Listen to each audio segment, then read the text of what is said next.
From Russia's perspective, the visit is extremely positive, and India has bestowed honors on Vladimir Putin that he can hardly get anywhere else in the world.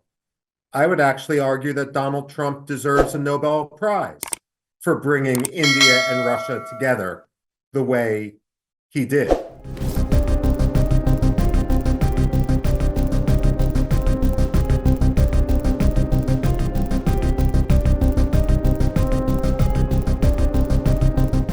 How many of these agreements are actually going to come to fruition once the pomp and circumstance moves on?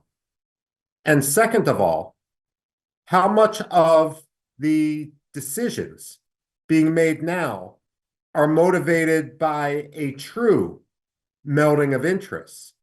And how many are being motivated by animosity towards the way which President Donald Trump has treated Prime Minister Modi and India more broadly?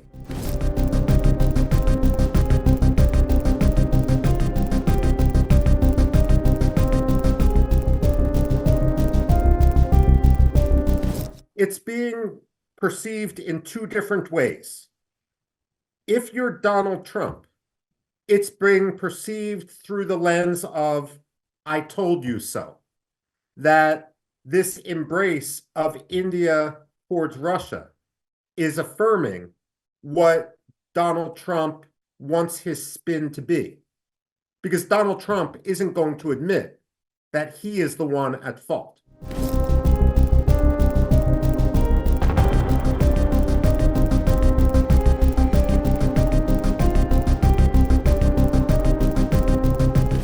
Now, if you're the 65% of Americans who dislike Donald Trump, according to the recent polls, then what we are seeing now is the result of Donald Trump's gross incompetence.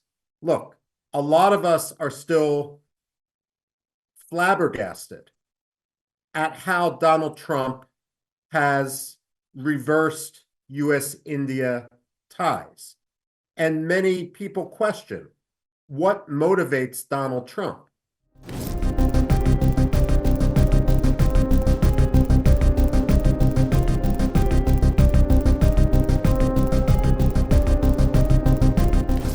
Perhaps it was the flattery of the Pakistanis. More likely, it was bribery on the part of the Pakistanis or their backers in Turkey and Qatar towards Donald Trump. But, you know, this is one, if that's the case, this is one disastrous bribe that is going to saddle America with a strategic deficit for decades to come.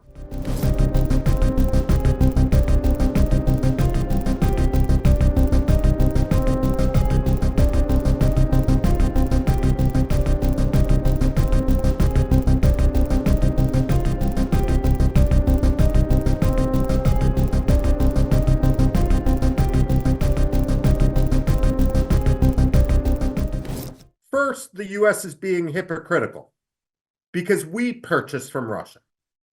We purchase goods and materials that we don't have alternative markets for. So we are being hypocritical when we lecture India. At the same time, if we do not want India to purchase Russian fuel, there's a simple fix to that. What are we going to do to provide fuel to India for cheaper and in the quantities India needs? If we don't have an answer for that, our best approach is simply to shut up, because India needs to take care of Indian security first.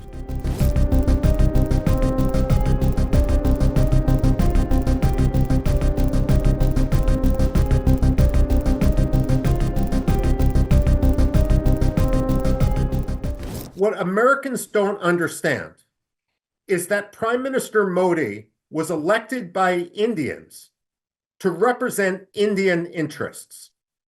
India is the most populous country. It's soon to have the third largest economy in the world.